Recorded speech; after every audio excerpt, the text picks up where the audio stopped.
What's this?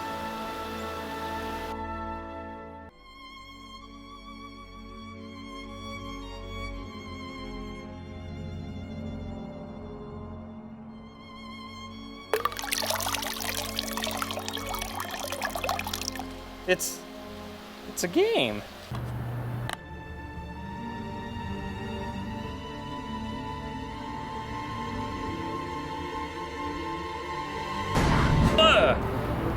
What the?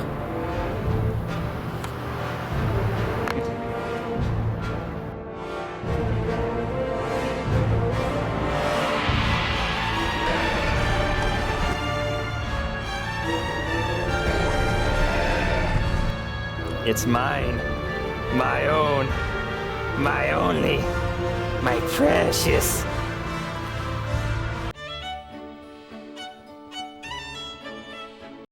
Star Wars. Star Wars.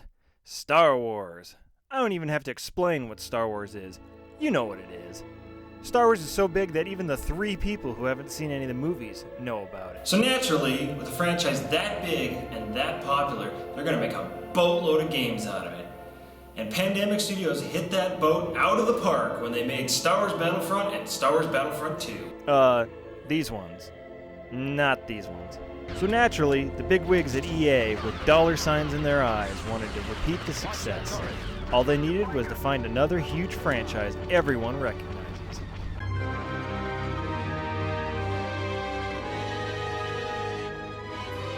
Alright gentlemen, Star Wars Battlefront is a great hit. Now, what I need is a new franchise that we can quickly slap the Battlefront license into. Alright, ideas. Go. Alright, what about Con Air? No. What about that there Iron Giant? Guys. I think the answer's pretty obvious. We're going with Kindergarten Cop. So it was decided that Lord of the Rings should get the next Battlefront game, with the expectation that laser guns, bows, that shit just translates across, right? Like the Star Wars games before it, this game has several classes. You pick from Warrior, Ranger, Rogue, and Wizard. The game mode will either have you take control points, get kills, or capture the ring. So the first thing to do is to talk about the classes. How are they?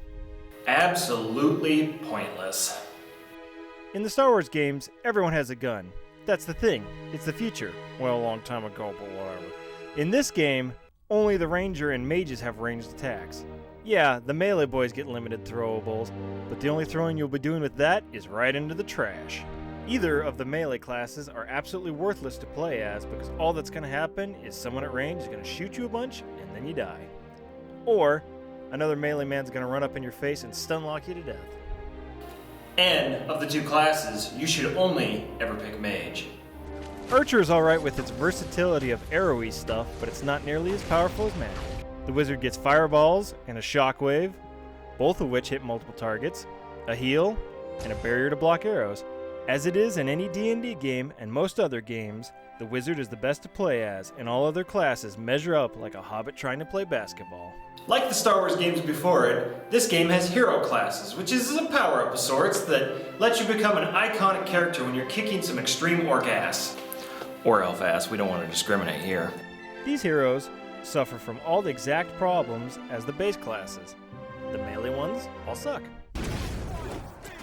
My power is But what about the graphics? Well, honestly, they kinda suck.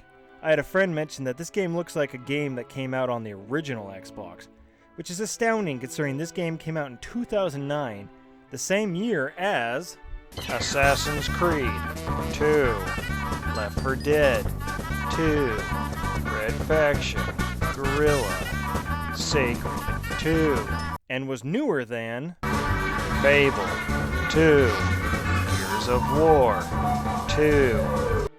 Most of the levels are not fun to look at. Yeah, some of the locations for the movie are fun to see, but a lot of this game is generic brown and gray areas. It's just not as striking to look at. How's the sound? Pretty boring. In fact, so boring I was going to skip over the sound entirely but I thought I ought to mention how the voices really sound like they wish they weren't here right now. Good has allowed the One Ring to slip through their grasp. The minions of evil have seized the One Ring. The forces of darkness have captured the One Ring. Speaking of boring, the maps. Quick, name some memorable maps from the Star Wars Battlefront games. You get Bespin, Hoth, the Theed, Mos Eisley, Camino, the Jedi Temple, and in this game there is, well, Helm's Deep and, Minas Tirith, I guess, and that's about it. There's the novelty of, hey, this was in a movie, but unlike the Star Wars games, the levels are just not memorable or noteworthy on their own merit. And there's a story mode where you follow the path of the stories in the books or movies, in this case the movies. And instead of having any cool, unique cutscenes or doing something interesting with the game, like they did with Star Wars Battlefront 2, where you played as the 501st and it was give you a reason and a story for being in all these locations, they just kind of lazily follow along with the story, loosely tying it in with actual video clips from the movie. Which, if this was a game on the PlayStation 1, that'd be impressive. The only interesting thing worth mentioning story-wise is the Evil campaign, which plays backwards with the forces of evil killing Frodo right as he reaches Mount Doom, and then working backwards, playing as the forces of evil, killing heroes in the scenic locations until you eventually reach the Shire, where you get to participate in the scouring of the Shire. Also, this clip of Sauron getting one-shotted by an eagle reminds me to mention another complaint I have about this game, which is one-shot bullshit. In this case, Sauron getting owned by an eagle, but another one that I distinctly remember being a problem was playing as a troll. Playing as a troll was basically the equivalent of a vehicle in the Star Wars games, except, unlike the vehicles in the Star Wars games, the troll has a giant weakness where if someone walks up to the back of the troll and presses the context-sensitive button, they just do a long animation where they kill him, except you as the player can't do shit about it except flail around in frustration. I particularly remember this being a real annoyance when I was playing the multiplayer back when the servers were online for this. That's basically the calling card of this game. Not noteworthy on its own. Besides the original novelty of Lord of the Rings, it wasn't fun and it didn't hold any interest. Hell, this game didn't even hold EA's interest long enough to try and keep selling it. This game had online servers, but they were all shut off less than a year after the launch of this game. EA had so little faith in this game that they didn't even give it a year before they said, "Ew, gross. Get this off my servers. I need that space for more Spore creations." You know, I bet a setback like this didn't stop the developers. I mean, everyone makes mistakes. Oh right, Pandemic was owned by EA. You're only one fuck up away from being part of EA to dead. So anyway, my final price, or however I rate these games, is...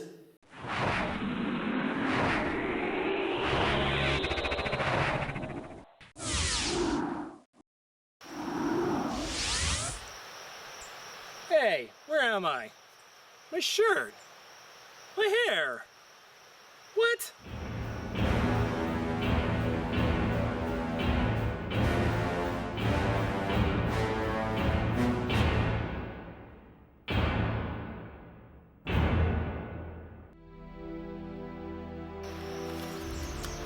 Don't let them ruin the franchise.